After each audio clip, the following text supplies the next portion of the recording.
Shalom, all praises to Yahweh, Ba'ashem El Shai, Ba'ashem Al Rakar Kodash, double honors unto the apostles and elder apostles of Great Millstone all well, and Shalom to the whole elect.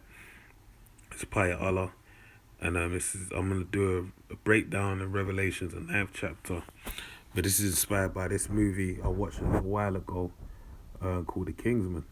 All right, and it's basically, if you're aware of the Kingsman franchise, there was the first one, or I believe the very first one. They'll basically shine the Karagma and how it took over the minds of the people and all that type of stuff. Similar to the movie Cell. Alright. And now even with the whole we don't know what's in it, but it's safe to say with the mRNA technology, alright, within the vaccine, the YABs, alright, that basically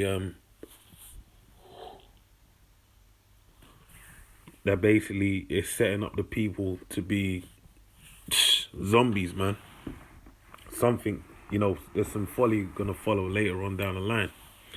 Alright, but this movie explores like imperialism, and this is the reason why I'm doing a Revelations 9th chapter, because this is dealing with World War One, right, and all the things, the moving parts around it. For example, this guy Digimon Hansu, I can never say his name, right? He plays a so-called Nigerian Yoruba individual. His name's Shola, alright? So it kind of shows you things like that nature, how Jake was integrated into it a little, sparingly, kind of shows you South Africa as well, different little things, okay? But the main point I want to show is they showed these three individuals here, and they explored their relationship. But as it goes with history, the Victor writes history. They basically made the Kaiser Wilhelm. They made him out to be like, he's a short cousin, he's a degenerate, and all this type of stuff. And I had to do my Googles to see if it was true. And this is what I found. So I'm going to quickly go through these and get into the breakdown. All right. So you can, it shows you there. Really, I should have started this sideways. But what I'll do is it's in my favorite, so I'll attach the video in the description box, Lord willing. All right. If not, I'll upload the video at some point as well.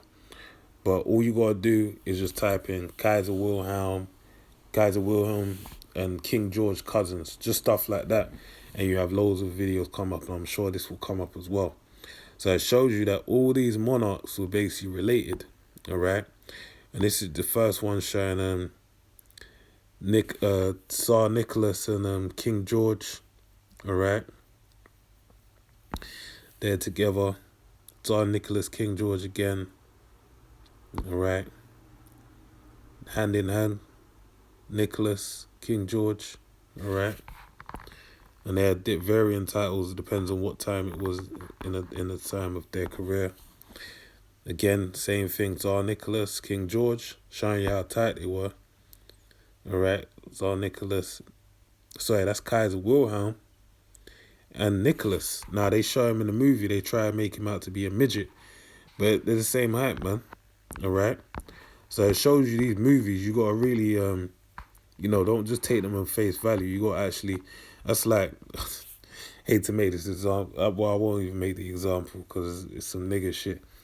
But it's like, people watch a movie based on a true story, and they'll be describing the people in accordance with the movie characters and the events of the movie as if it was the reality. When it was a movie, it has to be dramatized, all right, for entertainment purposes. So you see, showing them again. Tsar Nicholas, Kaiser Wilhelm, all right. Nicholas, Kaiser Wilhelm. So they're all related. This is a family affair, all right. Psalm 17 tells you about this, man. So all there again. King George, Kaiser Wilhelm, all right. Right there, King George on the seat, Kaiser Wilhelm presiding over him, right? So you see it all there, man, So yeah, let's get into the scriptures though. Let's get into the breakdown. So this is Revelations 9:1. So it says, "And the fifth angel sounded, and I saw a star fall from heaven onto the earth, and to him was given the key of the bottomless pit." Now that bottomless pit is dealing with Europe, right? We know this because one, the bottomlessness comes from um, the fact that it's the land is infertile. It's not, don't give strength. It don't render nothing fruitful unto it. All right. So that's why it would be called, described as bottomless. But if we read on verse 2, "And he opened a bottomless pit, and there arose a smoke out of the pit, as the smoke of a great furnace, and a sun." Excuse me. So it says, "And he opened a bottomless pit." That's the thing. Where did this? Because the beast also came out of this bottomless pit, all right, in the book of Revelations, the 20th chapter. So where did the beast come out of? Europe. So that's how we know that this is speaking about Europe, all right? So verse 2, "And he opened the bottomless pit, and there arose a smoke out of the pit, as a smoke of a great furnace, and the sun and the air were darkened by reason of the smoke of the pit." All right? So basically there arose what smoke out of the pit, and that's talking about World War One. All right? So reading on verse 3, "And there came out of the smoke locusts upon the earth, and unto them was given power, as the scorpions of the earth have power." So when it speaks about the locusts, it's talking about, remember, we're going back to just the first century, right, after in the year of our Lord, all right, when John was on the Isle of Patmos around 90 AD or so, 96 AD, around that time, all right? And basically he was describing things in relation to, he's describing our modern day technology, the industrial revolution level of technology with things that pertain to the ancient world, all right? So when he spoke about the locusts, that's talking about the fighter jets that we had back then during World War One that did the dogfighting in the air. And this is why it says, "And unto them was given power," all right? And this is their power, "as the scorpions of the earth have power," all right? And what's that? The scorpion has a power in its tail, all right? So in the tail of those planes, what did you have? You'd have the pilot at the front, and you have another man in the weaponry to shoot down other fighter jets when they get into a dogfight in the air, all right? When they're dogfighting, basically. So it says, verse 4, "And it was commanded them that they should not hurt the grass of the earth, neither any green thing, neither any tree, but only those men which have not the seal of the Most High in their foreheads." All right? And why is that?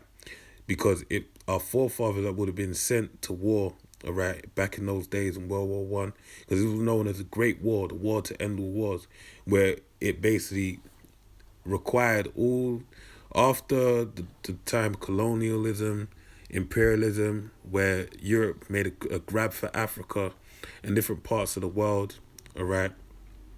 Basically, they pulled their resources, the men from these different nations, to come and fight for them on various battlefronts, all right? And the people that would have also been involved in that is our forefathers, all right? And they went to World War One, okay? And those of our lineage, they basically had a seal of exemption in their foreheads, not to go to basically where they wouldn't be hurt, all right? But the people that would be hurt are those that are appointed, that are not of the elect, basically, all right? Verse 5, "And to them it was given that they should not kill them, but that they should be tormented 5 months." 5 months is the 5-year period, all right, of the war. "And their torment was as the torment of a scorpion when he strikes a man," all right? So as a torment, when someone gets stung by a scorpion, what happens? They die, all right? "And in those days men shall seek death, and shall not find it, and shall desire to die, and death shall flee from them." And that's where you had a lot of men come back, and they were scarred with things, dealing with physical scars, having half their face missing, right? Or mental scars of shell shock, where at the sound of or the seeing of their armor or their helmet, they go into a state of shell shock, and then they have to be nursed back to normality. All right. But then also as well, when they go into surgery, there weren't no modern day anesthesia. This is why it was known as the war to end the war, it's a great war, because it basically was the first time with that level of industry and firepower being utilized on the war field, on the battlefield. Sorry, they didn't have the means of actually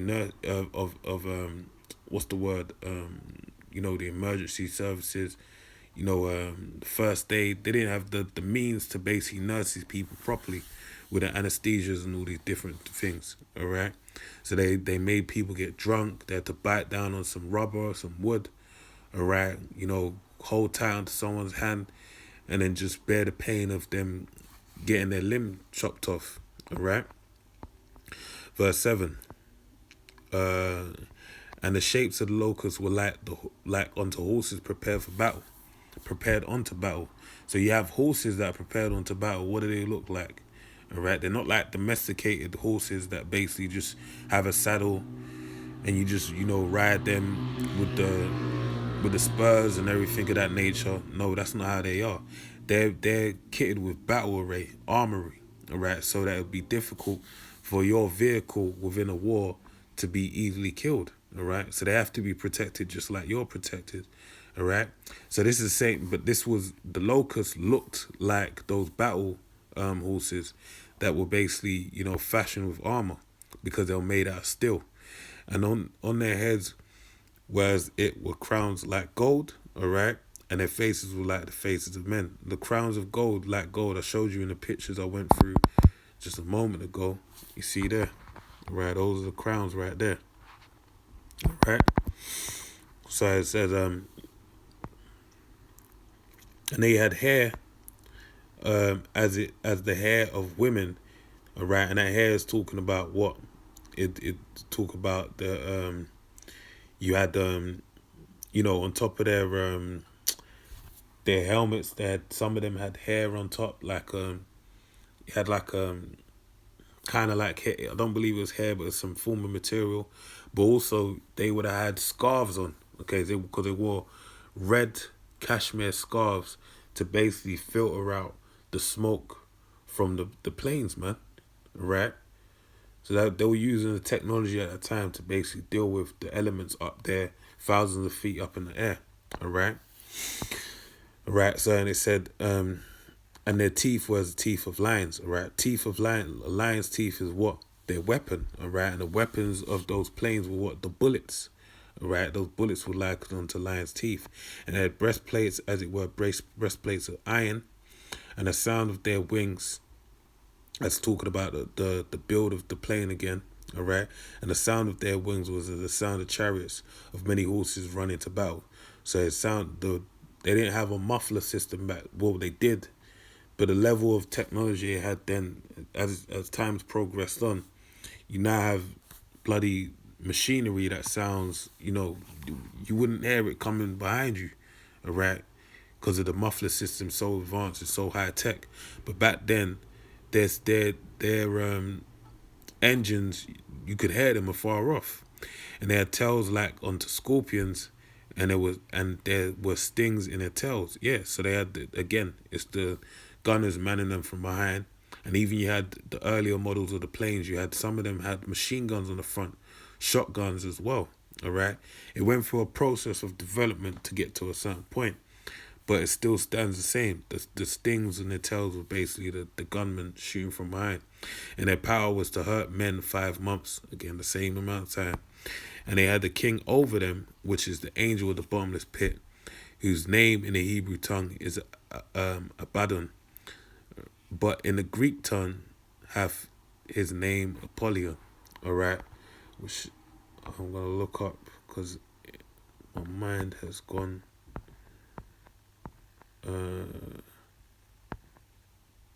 has gone. Yeah, Destroyer, I believe, is the Bud one. A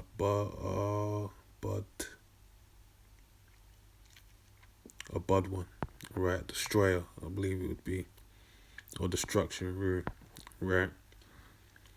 So yeah, that's talking about who, right? It's talking about Kaiser Wilhelm, right? That's who it pertains to. Verse 12, one woe is past, and behold, there come two woes more hereafter. And this is why, I guess, because I watched this movie in January, man. I believe late December, early January. So I was meant to do this video a hot minute ago, but it's a spirit, man, because we're in the midst of, where, wars and rumors of wars, but is building a sentiment within the people of World War III, all right? And that's because why?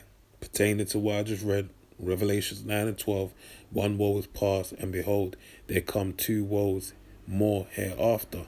And when you read in Revelations 11 and 14, it says, the second woe is past, and the third woe cometh quickly, all right? So it's coming quick.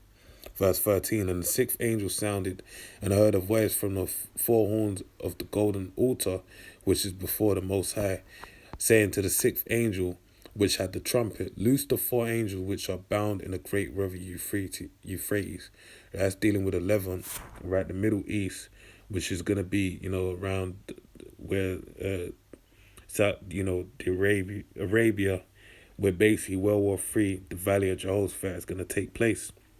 Verse 15, and the four angels were loosed, which were prepared for an hour and a day and a month and a year for to slay the third part of men. All right, the Most High set his bounds that he shall not pass. And whose bounds is it set? The third part of men. And who's the third part of men? The first part is the sons of the Most High. All right. The second part is the sons of men. All right, which is the first part being the children of Israel, so-called Negroes, Hispanics, and Native Americans, as I know today. Second part being the sons of men, being the heathen, all right? And the third part of men being the sons of the wicked, which is who? Esau, Edom, the so-called white man as he's known today, all right? So this is a time is appointed that he's going to be wiped off the face of the earth, all right? But a specific amount of them, all right, as we read on, you'll see. And the number of the army, of the horsemen were 200,000, and I heard the number of them. Right, so that's 200 million, and the horsemen is talking about what? The ICBMs, the missiles. All right, you need to go to Joel, the second chapter. It speaks about the horsemen that come over the walls. All right, and that's talking about the ICBM missiles, an instrument that's been the Heavenly Father created for destruction. Verse 17, and thus I saw the horses in a vision, and them that sat on them, having breastplates of fire, and of jacinth, and of brimstone, and the heads of the horses. Salakia, let me read that again, verse 17. And thus I saw the horses in the vision, and them that sat on them, having breastplates of fire, and of jacinth, and of brimstone, and the heads of the horses were as the heads of lions. All right, were they literally lions in the heads of the horses? No. But it's talking about the strength of lions, the might of lions. And out of their mouths issued fire and smoke and brimstone, see? So it's talking about the warheads of those ICBMs, which were like unto horses, all right? Verse 18, but by these three was the third part of men killed, by the fire and by the smoke and by the brimstone, which issued out of their mouths, all right? So that's the warheads coming out, the multiple warheads coming out to destroy the third part of men, dealing with the land of America, all right?